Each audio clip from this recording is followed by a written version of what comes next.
নমস্কাৰ সুপ্ৰভাত আপুনি চাই আছে নিউজ 18 অসম নৰ্থ ইষ্ট ইয়া গুড মৰ্নিং 18 মই জয়ন্ত মাধৱ গোস্বামী প্ৰথমে জনাইছো এটা ব্ৰেকিং নিউজ ব্ৰাজিলত সংঘটিত হৈছে এটা ভয়ংকৰ বিমান দুৰ্ঘটনা এই বিমান দুৰ্ঘটনাত 62 গৰাকীৰ মৃত্যু ব্ৰাজিলৰ সাও পাউলোত সংঘটিত হয় এই ভয়ানক দুৰ্ঘটনা জনবসতিপূৰ্ণ অঞ্চলত ভূপতিত হয় যাত্ৰীবাহী বিমানখন এই দুৰ্ঘটনাত পতিত যাত্ৰীবাহী বিমানখন ATR 72500 দক্ষিণ পাৰানাৰ কাস্কাভেলৰ পৰা সাও পাউলোৰ গুয়াৰুলছ বিমানবন্দৰ অভিমুখী আছিল বিমানখন মাজ আকাশতে ইঞ্জিন বিকল হৈ ভিন হেডত ভূপতিত হয় বিমানখন এই দুৰ্ঘটনাত বিমানখনত আছিল 57 গৰাকী যাত্ৰী আৰু 5 গৰাকী ক্ৰু মেম্বাৰ আমি পুনৰবাৰ জনাইছো লগতে দৃশ্যও আমি আগবঢ়াম ব্ৰাজিলত সংঘটিত হৈছে এই ভয়ানক বিমান দুৰ্ঘটনা আকাশমাৰ্গত ট্ৰেজেডি আমি দেখুৱাইছো কেমেৰাত বন্দী হোৱা শিহৰণকাৰী এই দৃশ্য ভূপতিত হোৱা এখন বিমান এনেদৰে কেমেৰাত আবদ্ধ হৈছে দৃশ্য যি ঘটনাই সমগ্ৰ ব্ৰাজিলতে চাঞ্চল্যৰ সৃষ্টি কৰিছে 62 গৰাকীকৈ যাত্ৰীয়ে প্ৰাণ হেৰুৱাইছে এই ভয়ংকৰ বিমান দুৰ্ঘটনাত এয়া ব্ৰাজিলৰ সাও পাউলো য'ত সংঘটিত হৈছে এই বিমান দুৰ্ঘটনা ভূপতিত হৈছে যাত্ৰীবাহী বিমানখন দুৰ্ঘটনাত পতিত যাত্ৰীবাহী বিমানখন ATR 72500 দক্ষিণ পাৰানাৰ কাস্কাভেলৰ পৰা সাও পাউলোৰ গুয়াৰুলছ বিমানবন্দৰ অভিমুখী আছিল বিমানখন মাজ আকাশতে ইঞ্জিন বিকল হৈ ভিন হেডত ভূপতিত হয় বিমানখন দুৰ্ঘটনাগ্ৰস্ত বিমানখনত আছিল 57 গৰাকী যাত্ৰী লগতে 5 গৰাকী ক্ৰু মেম্বাৰ জনবসতিপূৰ্ণ অঞ্চলত ভূপতিত হোৱাত ৰাইজৰ মাজত তীব্ৰ আতংকই বিৰাজ কৰে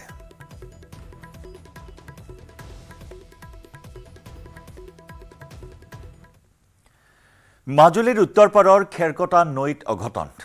কুলামুৱা ঘাটত সংঘটিত হৈছে নাও দুৰ্ঘটনা কথম্পি প্ৰাণ ৰক্ষা 4 গৰাকীকৈ ছাত্ৰীৰ বিদ্যালয় ছুটিৰ পাছত তুলুঙা নাৱেৰে ঘৰলৈ কৰিছিল যাত্ৰা নদী পাৰ হওঁতে নদীৰ মাজত ডুব যায় নাওখন পাৰত থকা কেইবাজনো লোকে উদ্ধাৰ কৰে ছাত্ৰীকেইগৰাকীক নদীত জপিয়াই ছাত্ৰীকেইগৰাকীক উদ্ধাৰ কৰা হৈছে আমি দৃশ্য দেখুৱাইছো অতি ভয়ানক অতি শিহৰণকাৰী এই দৃশ্য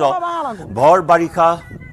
উপচি আছে পানীৰে নৈ উপনৈসমূহ আৰু তাতেই 4 গৰাকীকৈ ছাত্ৰী কঢ়িয়াই নিয়া এখন তুলুঙা নাও এনেদৰে দুৰ্ঘটনাগ্ৰস্ত হৈছে চকুৰ সন্মুখতে আৰু কেমেৰাৰ সন্মুখতে এনেদৰে নাওখন বুৰ যোৱা ডুব যোৱা পৰিলক্ষিত হ'ল আৰু সমগ্ৰ অঞ্চলটোতে এক আতংকময় পৰিস্থিতিয়ে বিৰাজ কৰিলে কথম্পি প্ৰাণ ৰক্ষা পৰিল 4 গৰাকীকৈ ছাত্ৰীৰ বিদ্যালয় ছুটিৰ পাছত তুলুঙা নাৱেৰে ঘৰলৈ যাত্ৰা কৰিছিল বিপদজনকভাৱে নদী পাৰ হওঁতে নদীত ডুব যায় নাওখন পাৰত থকা কেইবাজনো লোকৰ তৎপৰতাত 4 গৰাকী ছাত্ৰীক উদ্ধাৰ কৰা হয় নদীত জপিয়াই ছাত্ৰীগৰাকীক উদ্ধাৰ কৰা হৈছে মাজুলীৰ উত্তৰপাৰৰ খেৰকটা নদীত সংঘটিত হৈছে এই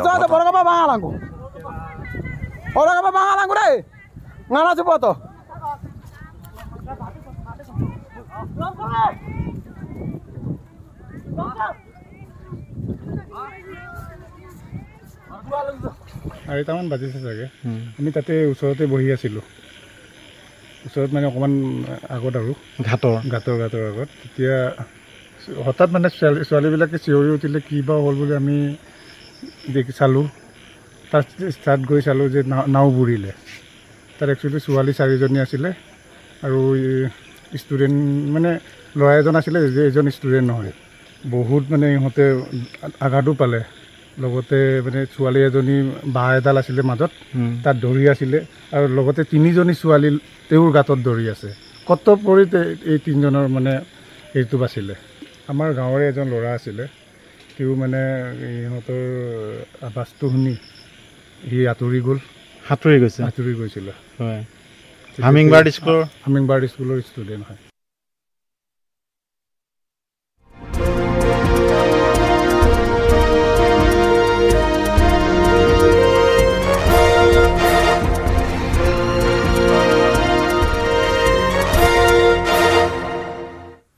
পেৰিছ অলিম্পিকৰ পৰা আহিছে আৰু এটা ভাল খবৰ পেৰিছ অলিম্পিকত অমন শেৰাৱতৰ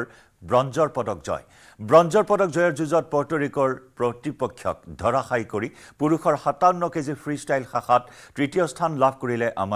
অমনৰ পদকেৰে ভাৰতৰ পদকৰ সংখ্যা 7লৈ বৃদ্ধি এই পৰ্যন্ত ভাৰতৰ 1টা ৰূপ আৰু 5টা ব্ৰঞ্জৰ পদক লাভ পেৰিছ অলিম্পিকত অমন শেৰাৱতৰ ব্ৰঞ্জৰ পদক জয়ৰ যুঁজত পৰ্টৰিকৰ প্ৰতিপক্ষক ধৰাশায়ী কৰি পুৰুষৰ 57 কেজি ফ্ৰী ষ্টাইল শাখাত তৃতীয় স্থান লাভ কৰিলে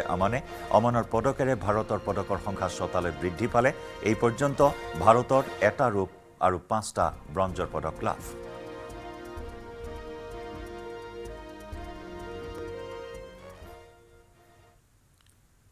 এদিনৰ বাবে শৰাইঘাটৰ পুৰণি দলং বন্ধ ঘোষণা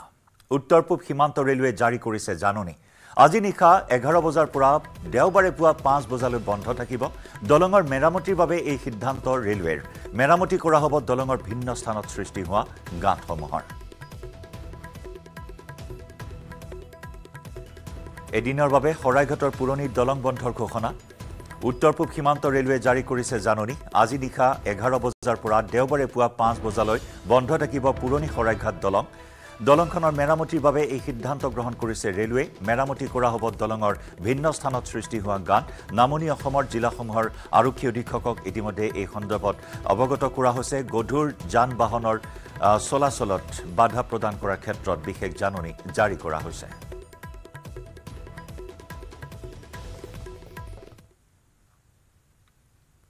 বাংলাদেশৰ প্ৰাক্তন প্ৰধানমন্ত্ৰী শেখ হাসিনাৰ পুত্ৰই ধন্যবাদ জনালে ভাৰত চৰকাৰক শেখ হাসিনাৰ পুত্ৰ সাজিব ৱাজেদ জয়ে প্ৰধানমন্ত্ৰী মোদীক কৃতজ্ঞতা জনাই মাতৃক নিৰাপত্তা দি জীৱন ৰক্ষা কৰাৰ বাবে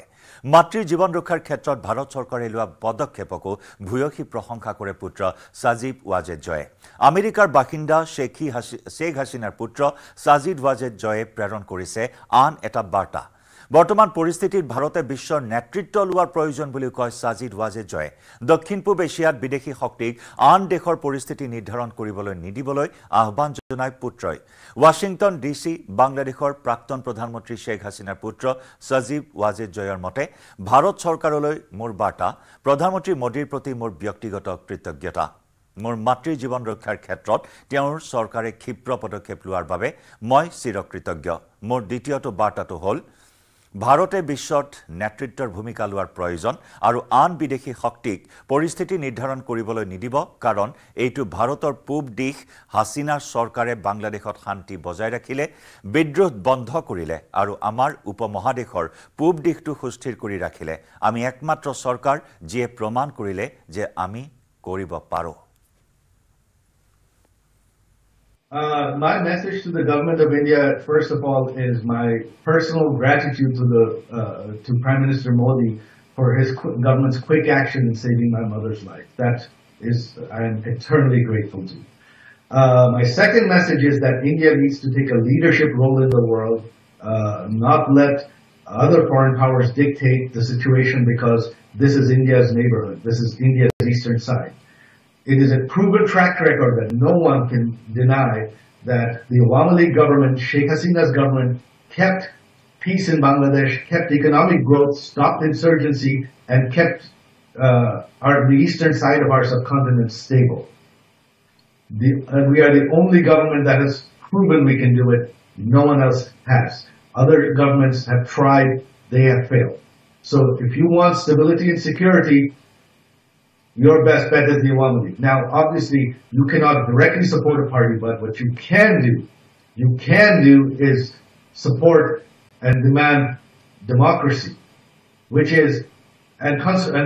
constitutional democracy, which is elections within 90 days. If elections are held within 90 days, I am confident that the Awami League will still win.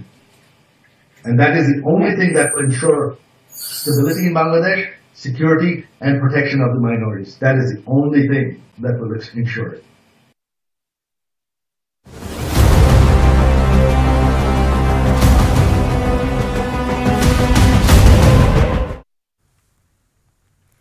কৃত্ৰিম বানৰ বাবে গুৱাহাটী মহানগৰীত 5 আগষ্টত সৃষ্টি হোৱা ভয়ানক পৰিস্থিতিক লৈ পুনৰ ইউএছটিএমৰ বিৰুদ্ধে মুখ্যমন্ত্ৰীৰ বিস্ফোৰণ ইউএছটিএমৰ মালিকে আৰম্ভ কৰিছে ফ্লাড জেহাদ জোৰাবাটৰ পাহাৰ বৰ নিৰ্মমভাৱে কটা হৈছে আৰ্কিটেক্টৰ পৰামৰ্শ অবিহনে কাটিছে পাহাৰ ব্যৱসায় কৰিছে মেঘালয়ত ধ্বংস কৰিছে অসম 2 বছৰৰ ভিতৰত হৈছে অবাধ পাহাৰ খনত ইউএছটিএমৰ বাবে সৃষ্টি হোৱা পৰিস্থিতিৰ কথা দুহাৰি মুখ্যমন্ত্ৰীয়ে দিলে ভয়ংকৰ ভৱিষ্যতৰ আগজাননী মইতো ভাবো যে ইউএছটিএমৰ মালিক এটা জেহাদে আৰম্ভ কৰিছে আমি যেটো ল্যান্ড জেহাদ বুলি কওঁ তেওঁ এটা ফ্লাড জেহাদে আৰম্ভ কৰিছে অসমৰ ওপৰত নহলে ইমান নিৰ্দয়ভাৱে কোনেও কাটিব নোৱাৰে পাহাৰ কোনো প্ৰকৃতিক ভালপোৱা মানুহে বিশেষকৈ শিক্ষানুষ্ঠানে ইমান বেয়াকৈ কাটিব নোৱাৰে এটো এটা মইতো জেহাদ বুলিয়ে কওঁ এক প্ৰকাৰ মই কোনবাই ভাল পায় বেয়া পায় আৰু উপায় নাই কিন্তু এটো এটা ডেলিবাৰেট বুলিও মই বিশ্বাস কৰোঁ কাৰণ নহ'লে পাহাৰখন ৰাখিও ধুনীয়াকৈ আৰ্কিটেক্ট মাতি গছ গছনি ৰাখিও বিল্ডিং বনাব পাৰি তেওঁতো আৰ্কিটেক্ট ইউজ কৰা নাই খালি বুলডোজাৰ লগাই ধাৰ মাটিবোৰ কাটি দিছে আৰু চান্স লৈছে মেঘালয় কিন্তু কামটো হ'ল অসমৰ ল'ৰা ছোৱালীবিলাকে পঢ়ে কালিৰ পৰা যদি গুৱাহাটী ল'ৰা ছোৱালীবিলাকে পঢ়া বাদ দি দিয়ে আৰু গুৱাহাটীৰ অধ্যাপক অধ্যাপিকাসকল যদি তাত যোৱা বাদ দি দিয়ে তেতিয়াহ'লে গুৱাহাটীৰ কৃত্ৰিম বানপানীও তাতে খতম হৈ যাব বস্তুটো বনাই লৈছে মেঘালয়ত ব্যৱসায়টো অসমৰ ওপৰতে নিৰ্ভৰশীল মেঘালয়তো ষ্টুডেণ্ট তাত কোনো নপঢ়ে হাৰ্ডলি 10%ও নপঢ়ে ময়ো দেখা নাছিলোঁ কিবা এখন ফাংচন পাতোতে মইতো আচৰিতে হৈ গ'লো প্ৰথম তাৰ পিছত আকৌ মেডিকেল বুলি যোৱা 2 বছৰত মইতো 3 বছৰ আগত গৈছিলোঁ 2 বছৰততো আৰু বগৰাই দিলে মই আজি কনৰাড চাংমা ডাঙৰীয়াক চিঠি এখন দিছোঁ আৰু ৰাতি মই তেওঁক আজি লগো পাম কিন্তু তেওঁলোকে আমাৰ কথা শুনি কিমান নিজে কৰিব পাৰিব মই নাজানো কাৰণ অলৰেডি বহুত কৰিয়ে পেলালে গতিকে এতিয়া কি কৰি উপায়টো হ'ল যে এটা আমাৰ ল'ৰা ছোৱালী নগলে জামেলাটো মৰি যায় তেতিয়া এইবিলাক বিল্ডিঙো বন্ধ হৈ যাব নিজে নিজে গছ গছনি আৰম্ভ হ'ব আমাৰ মানুহবিলাক তাত গৈ থাকিব নালাগেতো ঠিক হৈ যাব ইয়াতে ক'ব পানী উঠিছে আৰু ৰাতিপুৱা গৈ তাত যদি চাকৰি কৰি থাকে তেতিয়াহ'লে দুইটাটো নিমিলিব কিছুমান বস্তুৰ উত্তৰ হ'ল ইকনমিক যে অৰ্থনৈতিকভাৱে উত্তৰ দিব লাগে তেতিয়া বহুত বস্তু ঠিক হৈ যায় ইয়াৰ পূৰ্বেও গুৱাহাটীত প্ৰলয়ংকাৰী কৃত্ৰিম বানৰ বাবে মেঘালয়ৰ শিক্ষা প্ৰতিষ্ঠান USDMক প্ৰত্যক্ষভাৱে জগৰীয়া কৰিছিল মুখ্যমন্ত্ৰী ডক্টৰ হিমন্ত বিশ্ব শৰ্মাই আৰু তাৰেই বৈজ্ঞানিক প্ৰমাণ দাঙি ধৰিলে মুখ্যমন্ত্ৰী শৰ্মাই এক্স হেণ্ডেলত মুখ্যমন্ত্ৰীয়ে উপগ্ৰহীয় ছবি শ্বেয়াৰ কৰি পুনৰ জনাইছো উপগ্ৰহীয় ছবি শ্বেয়াৰ কৰি প্ৰমাণ কৰিলে গুৱাহাটীত 5 আগষ্টৰ অভূতপূৰ্ব কৃত্ৰিম বানৰ বাবে মেঘালয়ৰ USDM জগৰীয়া মুখ্যমন্ত্ৰীয়ে শ্বেয়াৰ কৰা ছবিত স্পষ্টকৈ দেখা হৈছে USDMে নিৰ্মাণ কৰা স্থানত হোৱা বন ধ্বংস আৰু পাহাৰ খননৰ ভয়ংকৰ ছবি 2004 চনত এলেকাটো সম্পূৰ্ণ বনাঞ্চলেৰে ভৰি আছিল কিন্তু USDM নিৰ্মাণৰ পাছত 2019 চনৰ স্যাটেলাইট ছবিত পৰিলক্ষিত হৈছে ব্যাপক বন ধ্বংস আৰু পাহাৰ খননৰ দৃশ্য একেদৰে 2024 চনত বন ধ্বংস আৰু অধিক ব্যাপক হাৰত হোৱা পৰিলক্ষিত হৈছে বুলি মুখ্যমন্ত্ৰীয়ে শ্বেয়াৰ কৰা স্যাটেলাইট ছবিত ধৰা পৰিছে ইফালে মুখ্যমন্ত্ৰীয়ে শ্বেয়াৰ কৰিছে মেঘালয়ৰ জোৰাবাট অঞ্চলৰ অবাধ বন ধ্বংস আৰু পাহাৰ খননৰ ভয়ানক ছবি 2011 চনৰ পৰা 2024 চনলৈ জোৰাবাট পাহাৰত বন ধ্বংসৰ এটা টাইম ল্যাপছ ভিডিঅ' শ্বেয়াৰ কৰিছে মুখ্যমন্ত্ৰীয়ে য'ত দেখিবলৈ পোৱা হৈছে পৰ্যায়ক্ৰমে জোৰাবাট পাহাৰত মেঘালয়ৰ ফালে হোৱা বন ধ্বংস আৰু পাহাৰ খননৰ ভয়ানক ছবিখন বছৰে বছৰে কিদৰে তকলা হৈ গৈছে জোৰাবাট পাহাৰ হিয়া স্পষ্ট হৈ পৰিছে মুখ্যমন্ত্ৰীয়ে শ্বেয়াৰ কৰা এই টাইম ল্যাপছ ভিডিঅ'টোত বিষয়টো সন্দৰ্ভত মেঘালয় চৰকাৰৰ সৈতে আলোচনাত মিলিত হ'ব বুলি উল্লেখ কৰিছে মুখ্যমন্ত্ৰীয়ে এই নলা নৰ্দমাবিলাকে ইমান ডাঙৰ পানী ধৰি ৰখাৰ আমাৰ ক্ষমতা নাই গতিকে বছৰত এনেকুৱা এটা বা দুটা দিনৰ আমি সন্মুখীন হওঁ যি দুটা দিন আমাৰ নিয়ন্ত্ৰণৰ বাহিৰত গুচি যায় মেঘালয়ৰ পৰা পানী অভূতপূৰ্বভাৱে নামি অহাৰ কাৰণ হ'ল USDM ইউনিভাৰ্চিটি তাত USDM ইউনিভাৰ্চিটিয়ে মেঘালয়ৰ গুৱাহাটীৰ খানাপাৰা তেওঁলোকৰ ভৌগোলিক অৱস্থানৰ সুবিধা লৈ এটা বৃহৎ ডাঙৰ পাহাৰ তেওঁলোকে খান্দি পেলাইছে গুৱাহাটী 4-5খন পাহাৰ একেলগে তাতে গুৱাহাটী ন মেঘালয় কাটি পেলোৱা হৈছে এই USDM ইউনিভাৰ্চিটিখন আৰম্ভ কৰোঁতে অসম চৰকাৰে প্ৰতিবাদ কৰাৰ প্ৰয়োজনীয়তা আছে লগত এখন দিল্লী পাব্লিক স্কুলো হ'ল মেঘালয় গুৱাহাটীৰ ওচৰত থকা ভৌগোলিক অৱস্থানৰ সুবিধা লৈ গুৱাহাটীৰ মানুহে গৈ মেঘালয় চৰকাৰৰ অনুমতি লৈ তাৰ ওচৰ পাজৰৰ যিটো পাহাৰ গোটেই পাহাৰবিলাক কাটি অনুষ্ঠান আৰম্ভ কৰিছে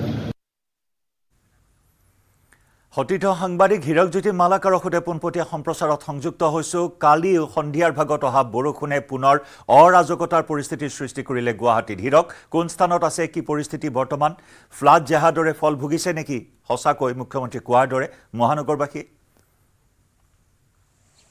চক যেহেতু যোৱা সোমবাৰে অহা যি বৰষুণ সেই বৰষুণৰ ফল মহানগৰবাসীয়ে বাৰুকৈ ভুগিবলগীয়া দেখিবলৈ পোৱা গৈছে আৰু কালি মুখ্যমন্ত্ৰীয়ে এটা কথা স্পষ্টকৈ কৈছে যে যি USTM কৰ্তৃপক্ষ ইতিমধ্যে ফ্লাড জেহাদ আৰম্ভ কৰিছে বুলি কৈছে আৰু ফ্লাড জেহাদ আৰম্ভ কৰাৰ কথাৰ মূল কাৰণেই হৈছে যে যিহেতু USTM যিখন প্ৰতিষ্ঠান সেই প্ৰতিষ্ঠানখন যিটো পাহাৰত আছে মেঘালয় পাহাৰত সেই তাত যিহেতু অবৈধ নিৰ্মাণ কাৰ্যৰ লগতে বিভিন্ন ধৰণৰ নিৰ্মাণ কাৰ্যৰ লগতে USTMখন নিৰ্মাণ কৰিছে আৰু নিৰ্মাণ কৰাৰ ফলতে সেই তাৰ পানী বাগৰি আহিছে পানী বাগৰি অহাৰ ফলত গুৱাহাটী মহানগৰী হাটগাঁৱে হওক বা পাঞ্জাবাৰী হওক বিভিন্ন অঞ্চল প্লাবিত কৰা দেখিবলৈ পোৱা যায় আৰু আজি পাঞ্জাবাৰীত আছে বৰ্তমান পানী কেনেকুৱা তাত চক যেহেতু পানী এই মুহূৰ্তত কালিও যেহেতু বৰষুণ হৈছিল আৰু বৰষুণ হোৱাৰ পিছতে এই মুহূৰ্তলৈকে কিন্তু ইয়াত দেখিছে আপুনি এতিয়ালৈকে আঁঠুৰ ওপৰলৈকে এতিয়া পানী দেখিবলৈ পোৱা গৈছে আৰু এই পানী কেৱল কালিৰে নহয় ইয়াৰ আগৰ যি সময়ত বৰষুণ হৈছিলে যোৱা 5 আগষ্টত যি বৰষুণ হৈছিলে সেই বৰষুণৰ পিছতেই সেই পানী কিন্তু এই মুহূৰ্তলৈকে কমা দেখিবলৈ পোৱা যোৱা নাই আৰু ইয়াৰ এই স্থানৰে নহয় এই স্থানৰ লগতে পাঞ্জাবাৰী জুৰিপাৰ যিবোৰ বাসগৃহ আছে সেই বাসগৃহ ইতিমধ্যে কিছু বাসগৃহ এতিয়াও পানী তলত থকা বুলি জানিব পৰা গৈছে আৰু যাৰ ফলত যথেষ্ট অসুবিধা বোধ কৰিছে যি এই পাঞ্জাবাৰীবাসী আছে পাঞ্জাবাৰী লোকসকল বিশেষকৈ ক'ব বিচাৰিম যে ইয়াত যিহেতু এই যি পাঞ্জাবাৰী জুৰিপাৰ পানী সেই পানী হৈছে মেঘালয়ৰ পানী মেঘালয়ৰ যিখন USTM আছে USTM পাহাৰ য'ত পাহাৰত USTM আছে সেই পানী বাগৰি আহিছে বাগৰি অহাৰ ফলতে এনেধৰণৰ কৃত্ৰিম বানপানী ইয়াত দেখিবলৈ পোৱা গৈছে আৰু বিশেষকৈ জয়ন্ত মন কৰিব যিবোৰ নলা আছে সেই নলাসমূহৰ পানী আচলতে পাহাৰৰ পৰা নিগৰি আহে আৰু পাহাৰৰ পৰা নিগৰি অহাৰ ফলতে প্ৰথমতে এই যিটো স্থান আছিলে পাঞ্জাবাৰী সেই পাঞ্জাবাৰী স্থানেদি নলাৰ পানী উপচি পৰাৰ ফলতে ৰাজপথত আহে আৰু তাৰপিছতে যথেষ্ট প্লাবিত কৰা দেখিবলৈ পোৱা যায় আৰু গুৱাহাটী মহানগৰী কেৱল এইটো অঞ্চলতে নহয় হাটগাঁও অঞ্চলে হওক বা আদিকৈ বিভিন্ন যিবোৰ অঞ্চল আছে সেই অঞ্চলসমূহ এতিয়াও কিন্তু কিছু অঞ্চল পানী তলত থকা দেখিবলৈ পোৱা গৈছে এতিয়া 5টা দিন উকলি গ'ল 5টা দিন 4 পৰা 5টা দিন উকলি গ'ল 5টা দিন উকলি যোৱাৰ পিছতে কিন্তু গুৱাহাটী মহানগৰবাসী এনেধৰণৰ জামৰ যন্ত্ৰণাত ভুগিবলগীয়া হৈছে আৰু কিছুসংখ্যক লোক যিহেতু ইয়াত ক'ব বিচাৰিম যে কিছুসংখ্যক লোক এতিয়া লোকৰ ঘৰত এতিয়াও পানী আছে আৰু সেই পানী কিন্তু হ্ৰাস হোৱাৰ এতিয়ালৈকে নামেই লোৱা নাই কাৰণ যিবোৰ নলা আছে সেই নলাসমূহ ইতিমধ্যে পানীৰে উপচি পৰি আছে নলাৰ পৰা যিহেতু ওলাব পৰা নাই তাৰ ফলতে এনেধৰণৰ কৃত্ৰিম বানপানী দেখিবলৈ পোৱা গৈছে দাদা আপোনাৰ ঘৰ ইয়াতে হয় অৱস্থা কিমান দিনৰ পৰা পানী আছে এইটো আপোনাৰ সপ্তাহে হৈয়ে থাকে আৰু সপ্তাহে হৈ থাকে হয় কিহৰ বাবে হৈছে কাৰ ভুল লৈ চৰকাৰ ভুল কিন্তু USTM পাহাৰখনৰ পানীও আহে বুলি কৈছে পাহাৰখনৰ USTM নিৰ্মাণ হৈছে সেইকাৰণে এইটো আপোনাৰ যোৰাবাৰৰ পানী আহে শ্বিলঙৰ পানীটো আহে 8 মাইলৰ নমি আহে এইটো পানী কিন্তু মানে চৰকাৰৰ মানে ভুল এইটো ঘৰ পানী আছে নাই এতিয়া ঘৰ পানী আছে কিয় বহুত মানুহৰ ঘৰ এতিয়াও পানী আছে বহুত ধন্যবাদ জ্ঞাপন কৰিছোঁ এয়া আছিল স্থানীয় লোকসকল আৰু স্থানীয় লোকসকলে এটা কথা কৈছে যে এতিয়াও বহু ঘৰ পানী তলত থকা দেখিবলৈ পোৱা গৈছে এতিয়া বহু লোক জলবন্দী হৈ আছে পাঞ্জাবাৰী 7 মাইল ৰুক্মিণীগাঁও হাতীগাঁওকে ধৰি বিভিন্ন প্ৰান্তত হীৰক ধন্যবাদ জনাইছোঁ আপোনাক আনহাতে মহানগৰী বাহিনী নৈক লৈ মুখ্যমন্ত্ৰীৰ অসহায় মন্তব্য কেতিয়াবা আপোনালোকে গুৱাহাটীৰো বাহিনীখন চাব কেনেকৈ বিল্ডিং ওপৰত বনাই দিছে গতিকে আমাৰ মানুহৰোতো সমস্যা আছে কিন্তু বৰষুণ নোহোৱাকৈ পানী হোৱাৰ মুখ্য কাৰণটো তেওঁলোক এটা সমস্যাটো হ'ল বৰষুণ হ'লে পানী হোৱাটোৰ আমি দোষী কিন্তু বৰষুণ নোহোৱাকৈ যে পানী হয় সমস্যাটো সেইটো এইটো ড্ৰেইন যদি ডাঙৰ কৰিব খোজো মই ৱাল ভাঙিব লাগিব মানুহে ভাঙিব দিব এইবিলাক সমালোচনা কৰি থাকিবতো সহজ সৰু ড্ৰেইনটো ডাঙৰ কেনেকৈ কৰিম বহলাব লাগিব মানুহৰ ৱাল ভাঙিব লাগিব 17খনৰে ৱাল ভাঙি ডাঙৰ কৰিব লাগিব কোনে ভাঙিব দিব সমস্যাৰ লগত যুঁজি থাকিব লাগিব কিবা মটৰ লগাব লাগিব পাম্প সেট লগাব লাগিব আমচিঙতো সমস্যা এটা কিন্তু এতিয়া মই আমচিঙত গৈ কি কৰিব পাৰোঁ এটা আলোচনা কি কৰিব তাতে আমাৰ অসমীয়া মানুহবিলাক বহি আছে মই কাক ভাঙিব যাওঁ এতিয়া কেনেকৈ ভাঙিব যাওঁ তেতিয়াতো আপোনাৰ এবাৰ অলপ শিল খাকুত হাত দিওঁতে আপোনালোকে কিমান ভিডিঅ' বজাইছে গতিকে আপোনালোকে মোক ইলেকশ্যন হৰুৱাবৰ কাৰণে আমচিং কিয় কৈ থাকে ক'বটোতো সহজ কিন্তু আপোনালোকে এবাৰ লিখি দিয়ক যে আপোনালোকে পূৰ্ণ সহযোগিতা কৰিব কাৰোবাৰ ঘৰ ভাঙিলেতো কান্দিবই না যাতে তেতিয়াতো মানুহে নাভাবে যে ৰাইজৰ কামত কৰিছে এতিয়াতো এটাই উপায় আছে পানীটো শিল খাকুত নি ডাঙৰ ড্ৰেইন বনাই মেঘালয়ৰ পানীটো তালৈকে লৈ যাব লাগিব তাৰ বাদেতো আমাৰ হাতত একোৱে উপায় নাই অহাবাৰ প্লেনিং কৰিব লাগিব আৰু গুৱাহাটী সম্পূৰ্ণ বানপানীৰ পৰা বাচিবই নোৱাৰি ইয়াত মাটি বাৰী কিনাৰ আগতে মানুহে এইটো ভাবিয়ে কিনিব লাগিব যে গুৱাহাটীখন এটা ফুড হিলত থকা প্ৰদেশ যেনেকৈ দিল্লী বা মুম্বাইত বিভিন্ন কাৰণত বানপানী হয় আমাৰ ইয়াতো কৃত্ৰিম বানপানী হ'ব কিন্তু 2-3 ঘণ্টাত আমি পানীটো উলিয়াই দিব পাৰোঁ বা 4 ঘণ্টাত আমি উলিয়াই দিব পাৰোঁ কিন্তু যোৰাবাটত এইটো চলি থাকিলে আমি নোৱাৰোঁ মোৰ আগততো 3-4 জন মুখ্যমন্ত্ৰী হৈ গৈছে কোনেওতো পাৰা নাই নহয় এইটোতো it is not a political issue এইবিলাক পলিটিকেল ইছ্যু কৈ পেলাই কি লাভ আছে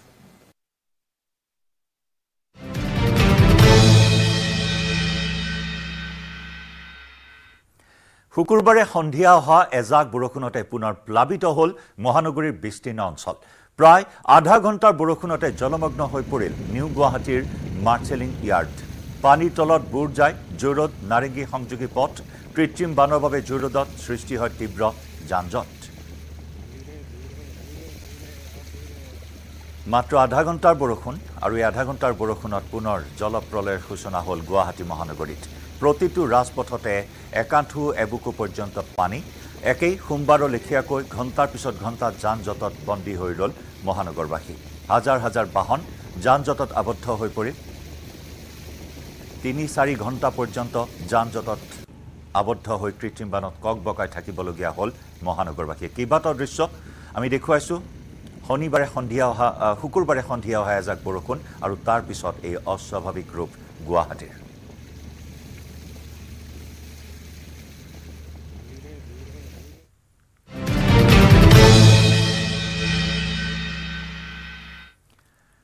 বিটিআৰত নতুনকৈ অন্তৰ্ভুক্ত হ'ব 16খন গাঁও ৰাজ্যিক কেবিনেট বৈঠকত লোৱা হৈছে এই সিদ্ধান্ত বিটিআৰত অন্তৰ্ভুক্ত হ'ব পাৰে আৰু 3খন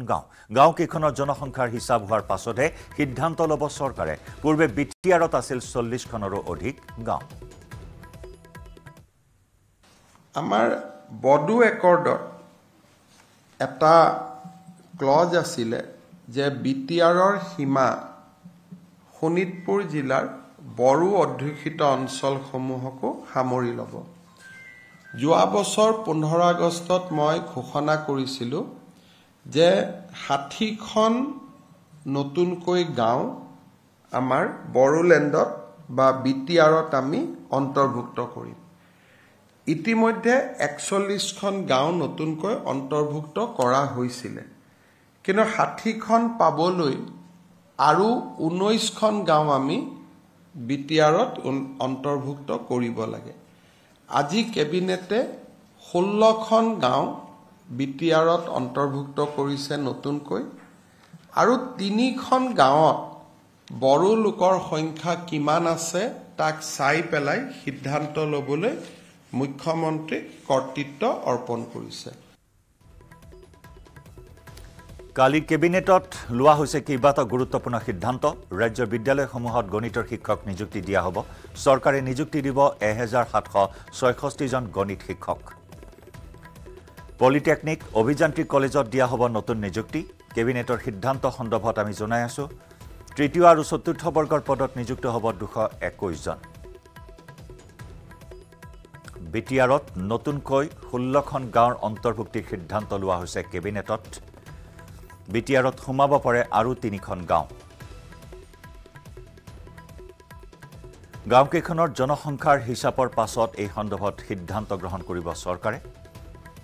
ক্ষুদ্ৰ ব্যৱসায়ক লৈ ডাঙৰ সিদ্ধান্ত গ্ৰহণ কৰিছে কেবিনেটে আৰু এই সিদ্ধান্ত অনুসৰি ৰেহাই দিয়া হ'ব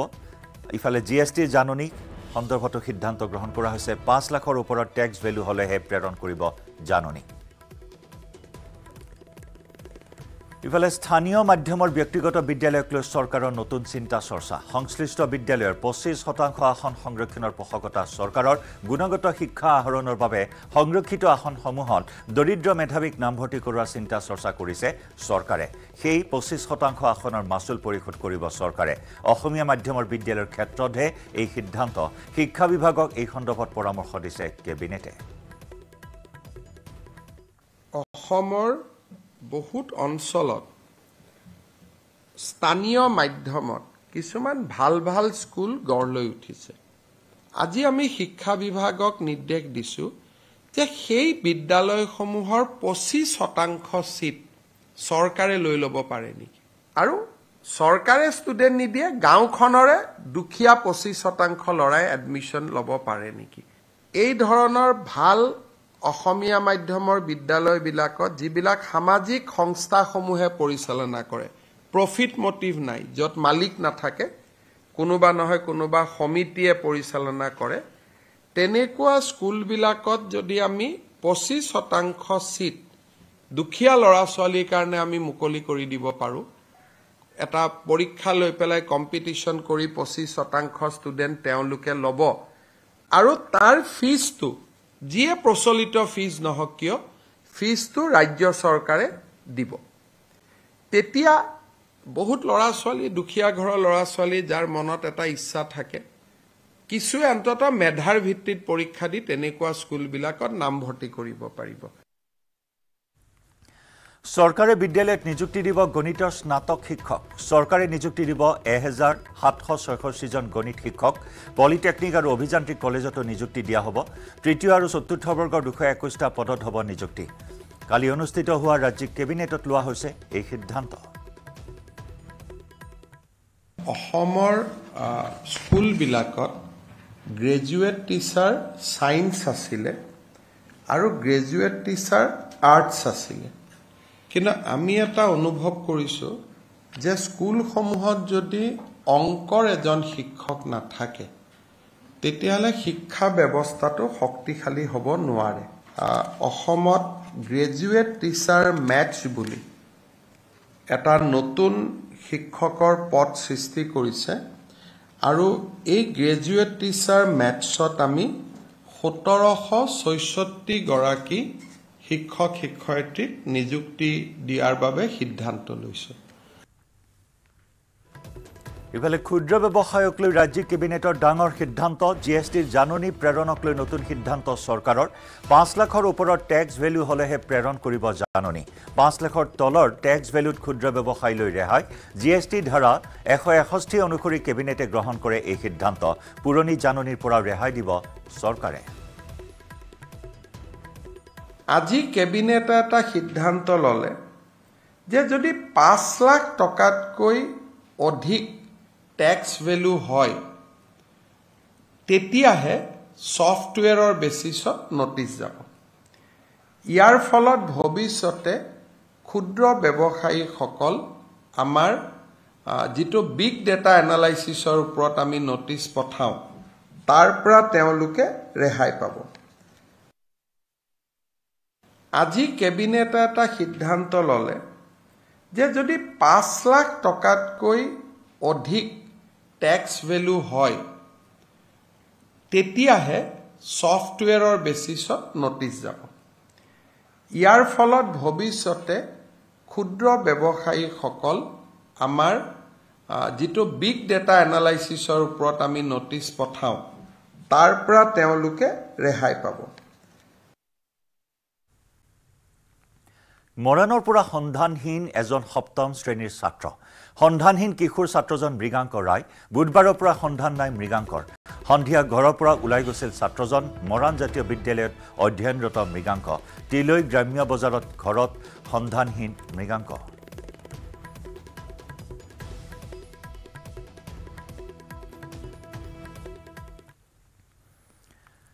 অশোক শৰ্মাৰ বিৰুদ্ধে ভূমি কেলেংকাৰীৰ অভিযোগ। চৰকাৰী ভূমি দখল কৰি ৰাইজক হাৰাশাস্তিৰ অভিযোগ। প্ৰাক্তন বিধায়ক অশোক শৰ্মাৰ বিৰুদ্ধে বিস্ফোৰণ নলবাৰী জিলা বিজেপিৰ। SRDA অফিচৰ সমীপত প্ৰায় 20 বিঘা ভূমি দখলৰ অভিযোগ। বিধায়ক হৈ থকাৰ সময়ত অসমী কৃষি ফাৰ্ম নামৰ প্ৰতিষ্ঠানৰ প্ৰায় 30 বিঘা মাটি দখল কৰাৰ অভিযোগ। বিস্কুটৰ ফেক্টৰী স্থাপনৰ নামত ভাড়াত লোৱা ভূমিও বেদখল কৰাৰ অভিযোগ উত্থাপন হৈছে প্ৰাক্তন বিজেপি বিধায়ক অশোক শৰ্মাৰ বিৰুদ্ধে। অশোক শৰ্মাই কংগ্ৰেছত যোগদান কৰাৰ দিনাই সৰব হৈ পৰিল বিজেপি, আৰু প্ৰাক্তন বিধায়কগৰাকীৰ বিৰুদ্ধে নলবাৰী বিজেপি আনিছে এই গুৰুতৰ অভিযোগ। ভাৰতীয় জনতা পাৰ্টিৰ কোনো এজন বিষয়ববীয়াই যে তেখেতক কোনো কাৰণতে ৰখোৱা নাই কিয় যে এনেকুৱা ধৰণৰ চৰকাৰী মাটি দখল কৰা, অন্যায়ভাৱে সৰ্বসাধাৰণ ৰাইজক হাৰাশাস্তি কৰা বিভিন্ন আছে। মই আপোনাক অলপতে দেখাই আছোঁ যে SRDৰ সন্মুখত আপুনি চাব প্ৰায় 20 বিঘা মাটিৰ বাউণ্ডাৰী ৱাল অশোক শৰ্মাই দিছে। এতিয়া মোৰ প্ৰশ্ন হ'ল যে অশোক শৰ্মাই এই 20 বিঘা মাটি ক'ৰ পৰা বা কেনেকৈ কিনিলে? তেখেত যেতিয়া MLA হৈ আছিল যে অসমী কৃষি ফাৰ্ম নামৰ প্ৰায় 30 বিঘা মাটি চৰকাৰী মাটি তেখেতে দখল কৰিছে। তাৰ ওচৰত বহু সন্দেহযুক্ত বাংলাদেশী মূলৰ মিয়া মানুহেও মাটি দখল কৰিছে তো তাৰ লগত প্ৰায় 30 বিঘা মাটি এতিয়াও আপোনালোকে গ'লে দেখিবলৈ পাব অসমী ক্ৰী ফাৰ্ম নামৰ লিখা আছে সেই প্ৰায় 30 বিঘা মাটি অশোক শৰ্মাই দখল কৰিছে এনেকুৱা ধৰণৰ দুৰ্নীতিগ্ৰস্ত এজন ব্যক্তি সেই কাৰণেই হয়তোবা মই ভাবোঁ যে ভাৰতীয় জনতা পাৰ্টিয়ে পৰৱৰ্তী পৰ্যায়ত তেখেতক কোনো টিকট চিকট নিদিলে বা কোনো ধৰণৰ তেখেতে যে ইমান কান্দা কাটা কৰিছে তেখেত হয়তোবা কংগ্ৰেছত গৈছে কিন্তু তেখেতৰ মনটো এতিয়াও বিজেপিত আছে ব্ৰেকিং নিউজ এছআই জুনমণি কাণ্ডত সংযুক্ত থকা হাছিনা বেগমক গ্ৰেপ্তাৰ কৰা হৈছে হাছিনা বেগমক গুৱাহাটীৰ পৰা গ্ৰেপ্তাৰ আৰক্ষীৰ নামত ধন সংগ্ৰহ কৰা বা ধন লোৱাৰ অভিযোগত হাছিনাক গ্ৰেপ্তাৰ অৱশেষত গ্ৰেপ্তাৰ হ'ল লখিমপুৰৰ ৰহস্যময়ী নাৰী হাছিনা বেগম এছআই জুনমণি ৰাভাৰ মৃত্যুৰ সময়ত হাছিনা বেগমৰ ভাষ্যই ব্যাপক চৰ্চা লাভ কৰিছিল সমগ্ৰ ৰাজ্যই তোলপাৰ লগাইছিল বঙালমৰাত নকল সোণ আৰু জাল নোটৰ ব্যৱসায়ৰ বিৰুদ্ধে উত্থাপন কৰিছিল বিস্ফোৰক অভিযোগ আৰক্ষী সঞ্চালক প্ৰধানক লিখিতভাৱে দাখিল কৰিছিল নকল সোণ আৰু জাল নোট ব্যৱসায়ী চক্ৰৰ তালিকা আৰু এই চক্ৰৰ সৈতে লখিমপুৰ আৰক্ষীৰ মিতিৰালিৰো বিস্ফোৰক অভিযোগ আনিছিল হাছিনা বেগমে লখিমপুৰৰ পৰা আমাৰ সাংবাদিক সঞ্জীৱ লাহনৰ সৈতে সংযুক্ত হৈছো সঞ্জীৱ এই সন্দৰ্ভত শেহতীয়া কি তথ্য আছে আপোনাৰ ওচৰত জয়ন্ত ডাঙৰ কথা চাওক যে হাছিনা বেগম যে এগৰাকী ৰহস্যময় নাৰী সেই কথাটো আমি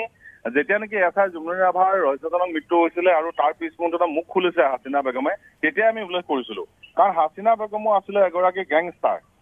আৰু তাৰ পিছ মুহূৰ্ততে ঠিক কেইদিনমান পলম হ'ল সেই পলম হোৱাৰ পিছত আজি অন্তত প্ৰমাণ হ'ল হাছিনা বেগম যেতিয়া গ্ৰেপ্তাৰ হৈছে আৰক্ষীয়ে যেতিয়া গ্ৰেপ্তাৰ কৰিছে তেতিয়া অন্তত প্ৰমাণ হ'ল যে হাছিনা বেগম আচলতে গেংষ্টাৰ আছিলে আৰু জয়ন্ত শেহতীয়া খবৰটো হ'ল যে হাছিনা বেগমে একাংশ অপৰাধীক ৰক্ষণাবেক্ষণ দিয়াৰ নামত আৰক্ষীয়ে ধন বিচাৰিছে বুলি কৈ তেওঁ ধন লৈছিলে অভিযুক্তৰ পৰা আৰু যিবোৰ অভিযুক্তৰ কথা কৈ থকা হৈছে তাৰ ভিতৰত অধিকাংশই হ'ল নকল সোণ আৰু নকল টকা চক্ৰটোৰ লগত জড়িত থকা একোটা দুৰ্ধৰ্ষ অপৰাধী আৰু সেই অপৰাধীবিলাকক আৰক্ষীৰ পৰা বচাই ৰাখিম বুলি কৈ লৈ হাছিনা বেগমে কেইবা হাজাৰ টকা আমাৰ হাতত থকা তথ্য অনুসৰি বিহপুৰীয়া আৰক্ষী থানাত যি গোচৰ পঞ্জীয়ন হৈ আছে তেনেকুৱা ধৰণৰ অপৰাধীৰ বিৰুদ্ধে সেই অপৰাধীৰ পৰা 70,000 টকা লৈছিলে আৰু বঙালমৰা আৰক্ষী চকীত যি গোচৰ ৰুজু হৈ আছে সেই তেনেকুৱা ধৰণৰ অপৰাধীৰ পৰা তেনেকুৱা ধৰণৰ অপৰাধীক ৰক্ষণাবেক্ষণ দিয়াৰ নামত প্ৰায় 50,000তকৈ অধিক টকা ল'লে আৰু ঠিক লখিমপুৰ সদৰ থানাত গোচৰ পঞ্জীয়ন হৈ থকা অপৰাধীৰ বিৰুদ্ধে সেই অপৰাধীবিলাকক আৰক্ষীৰ পৰা বচাম বুলি কৈ লৈ বহু হাজাৰ টকা আচলতে ল'লে আৰু অধিকাংশই জয়ন্ত মই পুনৰ কৈছো যিবোৰ অভিযুক্তক নেকি আৰক্ষীয়ে বিচাৰি ফুৰিছিলে সেই অভিযুক্তবোৰ হ'ল নকল সোণ আৰু নকল টকাৰ লগত জড়িত একোটা দুৰ্ধৰ্ষ অপৰাধী একাধিকবাৰ জেললৈ গৈছে তেনেকুৱা ধৰণৰ লোকক বচাই দিম আৰক্ষীয়ে টকা বিচাৰিছে বুলি কৈ লৈ হাছিনা বেগমে আচলতে টকা লৈছে কৰবাত কেনেবাকৈ আৰক্ষীও জড়িত আছে নেকি এই চক্ৰটোৰ সৈতে এতিয়াও সঞ্জীৱ জয়ন্ত সেই কথাটো এই মুহূৰ্তত আমি স্পষ্টকে কৈ দিব নোৱাৰো কাৰণ আমি হাছিনা বেগমৰ কথা আৰু অকণমান দৰ্শকসকলক ক'বই লাগিব যিহেতু যেতিয়া নেকি এছআই জুনমণি ৰাভাৰ মৃত্যু হৈছিলে তাৰ পিছ মুহূৰ্ততে হাছিনা বেগমে এটা কথা দাবী কৰিছিলে যে জুনমণি ৰাভাক হত্যা কৰিছে নকল সোণ আৰু নকল টকা ব্যৱসায়ীৰ লগত জড়িত একাংশ লোকে হাছিনা বেগমে সেই কথাটো সিমানটা ক্ষান্ত নহয় এখন দীঘলীয়া তালিকা নকল সোণ আৰু নকল টকা ব্যৱসায়ীৰ লগত জড়িত লোকৰ এখন দীঘলীয়া তালিকা আৰক্ষী সঞ্চালক প্ৰধানক লিখিত আকাৰে দাখিল কৰিছিলে আৰু সিমানেই নহয় তাৰ পিছতো আহি লখিমপুৰত যি CID দল আছিলে CID দলে যেতিয়া আহি CID আৰু তদানীন্তন ASPৰ বিৰুদ্ধেও আনিছিল গুৰুতৰ অভিযোগ বৃহৎ পৰিমাণৰ কমিছন লয় সেই অপৰাধী চক্ৰৰ পৰা হয় আমি এই মুহূৰ্তত ক'ব লাগিব ৰুণা নেওগৰ কথা ASP ৰুণা নেওগৰ কথা ক'ব লাগিব জয়ন্ত ৰাজপাৰ কথা ক'ব লাগিব আটাইকেইজনৰ বিৰুদ্ধে তেওঁ অভিযোগ উত্থাপন কৰিছিলে আৰু ডকা হকাতি নকল সোণ নকল টকাৰ ব্যৱসায়ীৰ পৰা টকা লয় বুলি ইতিমধ্যে বিস্ফোৰক অভিযোগ উত্থাপন কৰিছিলে সেই কথাখিনি সঁচা নে মিছা জয়ন্ত এই মুহূৰ্তত আমি কৈ দিব নোৱাৰো কাৰণ এটা কথা স্পষ্ট আছিলে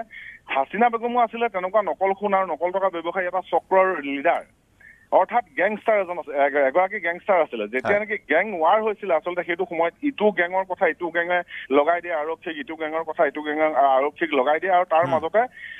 নিজে শক্তিশালী হোৱাৰ যত্ন কৰে সেই যুদ্ধখনত কিন্তু হাছিনা বেগম জিকি আছিলে কিন্তু পৰৱৰ্তী সময়ত যেতিয়া হাছিনা বেগমে লখিমপুৰত তথা বঙালমৰা বৰচালা নাওবৈচাত ইত্যাদি স্থানত নকল টকা আৰু নকল সোণৰ ব্যৱসায় যেতিয়া বন্ধ হৈ গ'ল হাছিনা বেগমৰ চাউল মুকলি কৰিবৰ কাৰণে হয়তো এনেকুৱা ধৰণৰ নিকৃষ্টতম পন্থা অৱলম্বন কৰিলে আৰু অৱশেষত কৰিলে আৰক্ষী হাতত ধন্যবাদ জনাইছো সঞ্জীৱ